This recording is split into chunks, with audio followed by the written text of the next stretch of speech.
ఈరోజు పరిగి నియోజకవర్గంలో పరిగి మండల్ పూడూరు మండల్ నుంచి కాంగ్రెస్ పార్టీ నుంచి బీజేపీ పార్టీ నుంచి వివిధ హోదాల్లో ఉన్నటువంటి ఎక్స్ సర్పంచులు అదేవిధంగా మాజీ సర్పంచులు పిఎస్సిఐసి మాజీ చైర్మన్లు చేరుతున్నటువంటి సందర్భంలో ఈ కార్యక్రమంలో ముఖ్యంగా మరి రేపటి ఆశాకిరణం తెలంగాణ రాష్ట్ర పార్టీ వర్కింగ్ ప్రెసిడెంట్ అయినటువంటి యువ నాయకులు భవిష్యత్తులో తెలంగాణ రాష్ట్రానికి ఒక దిక్సూచి తీసుకొచ్చిన నాయకులు కేటీ తారక రామారావు గారికి, ఇంకొక ముఖ్య పెద్దలు తెలంగాణ రాష్ట్రంలో తొలి మహిళా మంత్రిగా ఎంతో వికారాబాద్ కానీ ఉమ్మడి రంగారెడ్డి జిల్లాకు రాష్ట్రానికి అత్యున్నతమైన సేవలు అందినటువంటి మా అమ్మ సబితా మేడం గారు, ఇంకొక మంత్రి మేడం గారు, అదేవిధంగా వికారాబాద్ జిల్లా పార్టీ అధ్యక్షులు ఎక్స్ ఎమ్మెల్యే మెతుకు ఆనంద్ సార్ గారు, అదేవిధంగా పరిగి శాసనసభ్యులు పరిగి ప్రజల ఆశాజ్యోతి ముద్దుబీట అయినటువంటి కుప్పల మహేష్ రెడ్డి గారు,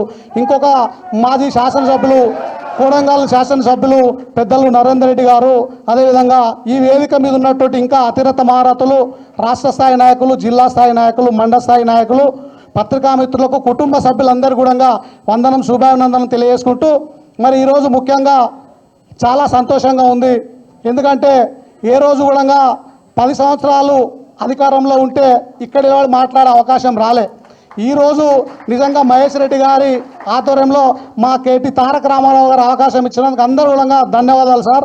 ఎందుకంటే ఈరోజు 10 సంవత్సరాలు తెలంగాణ రాష్ట్రంలో పరిపాలన చేస్తే ప్రపంచ దేశాలు కూడా హైదరాబాద్ వైపు చూసి కేసీఆర్ అంటేనే తెలంగాణ, తెలంగాణ అంటేనే హైదరాబాద్ అనే విధంగా మరి 18 గంటలు పనిచేసినటువంటి తరుణంలో నిజంగా మన దురదృష్టం ఏంటంటే నాకున్న చిన్న సలహా ఇది, నాకు ఇచ్చిన అవకాశం. ఎందుకంటే ఏ కార్యకర్తకు ఏ బిడ్డకు తప్పు జరిగినా ఆయాసం వచ్చినా ఒక తండ్రికే చెప్పుకుంటారు. కాబట్టి మీరు కార్యకర్తల మనోభావాలు తెలుసుకోకుండా ముఖ్యమైనటువంటి అధికారులను ఐఏఎస్లను ఐపీఎస్లను పక్కన కూర్చోబెట్టుకొని వాళ్ళు చెప్పింది వినడం వల్లనే ఈరోజు మనకు ఓటమి పాలైంది అనేది నా ఆకాంక్ష, నా ఒక మనోధైర్యం కూడా ఇది. ఎందుకంటే ఇక ముందు కూడా పార్టీకి పునాదులు కింది నుంచే వస్తాయి. కాబట్టి కార్యకర్తల మనోభావాలు తెలుసుకొని ఇక ఇట్లానే ఎప్పుడు కార్యకర్తలకు మరి దగ్గర అయికుంటూ పోతే ఇక 10 సారి ఇంకా 20 సంవత్సరాలు తెలంగాణలో బీఆర్ఎస్ పార్టీని ఎవరు కదిలించలేరు, ఖచ్చితంగా ఉంటాం. మరి ఇప్పుడు మొన్న వాళ్ళు చెప్పినటువంటి అబద్ధపు హామీలు ఇచ్చి వాళ్ళు చెప్పినటువంటి మాయ మాటలు నమ్మి కొద్ది తేడాలో మనం ఓడిపోవడం జరిగింది.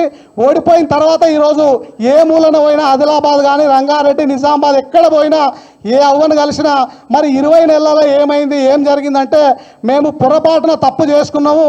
తెల్లారంగానే గంట కొట్టేటట్టు నీళ్ళు వస్తుండే, పెన్షన్ వస్తుండే, మాకు అందేసేటటువంటి మా నాయన కేసీఆర్ గారిని తప్పు చేసి వాళ్ళ మాయ మాటలు నమ్మి మేము మోసపోయి కాంగ్రెస్ పార్టీకి ఓటేసినాము. మళ్ళీ మా జన్మలో ఏమంటారు? ఒక రైతును అడిగితే రైతులు ఏడుస్తూ ఉండ్రు. కరెంటు దేవుడు ఎరుగు, పండినటువంటి ధాన్యానికి గిట్టుబాటు ధర లేదు.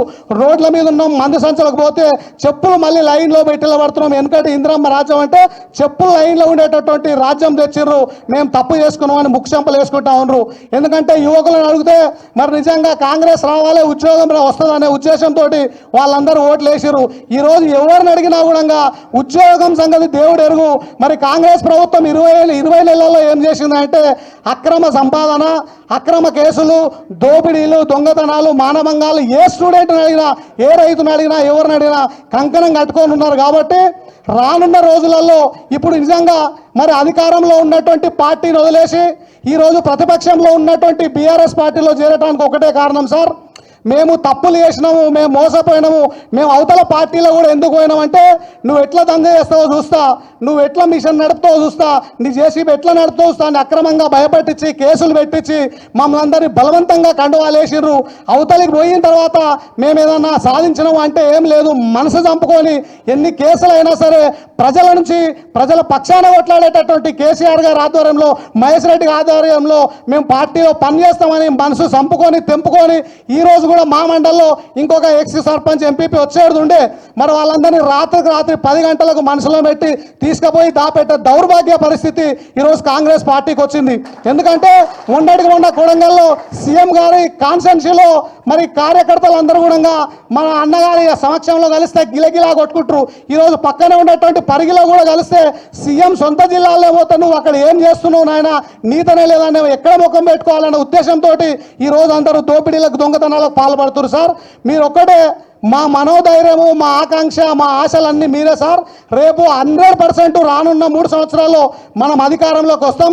ఖచ్చితంగా ఇప్పుడు వాళ్ళు చేసేది ఏంటంటే మరి పోలీస్ స్టేషన్లలో యథేచ్ఛగా భూదందలు చేసి ఎవరైతే తప్పు జరిగిందో వాళ్ళు కంప్లైంట్ ఇస్తే వాళ్ళనే దెబ్బలు కొట్టి వాళ్ళ మీద కేసులు పెట్టి భయభ్రాంతులకు గురి చేసి పోలీసు వ్యవస్థ నిర్వీర్యామంగా చేశారు. కాబట్టి అదొక్కటి దృష్టిలో పెట్టుకొని ఈ కార్యకర్తలకు అండగా ఉండి ఖచ్చితంగా మీరు మనోధైర్యాన్ని ఇవ్వండి. ఈ పార్టీ ఉన్న రోజులు, మీరున్న రోజులు మా చివరి రక్త పట్టు వరకు మీ కొరకు పనిచేసి మళ్ళీ పార్టీని మిమ్మల్ని అధికారంలో తీసుకురావడానికి మా వంతు శాయశక్తిలో కృషి చేస్తామని ఆశిస్తూ ఈ అవకాశం చాలా పెద్ద అల్లుడు కాబట్టి నాకు ఈ అవకాశం ఇచ్చిన మీకు అందరికీ ధన్యవాదాలు తెలియజేస్తూ ముగిస్తున్నాను. Thank you very much. జై తెలంగాణ.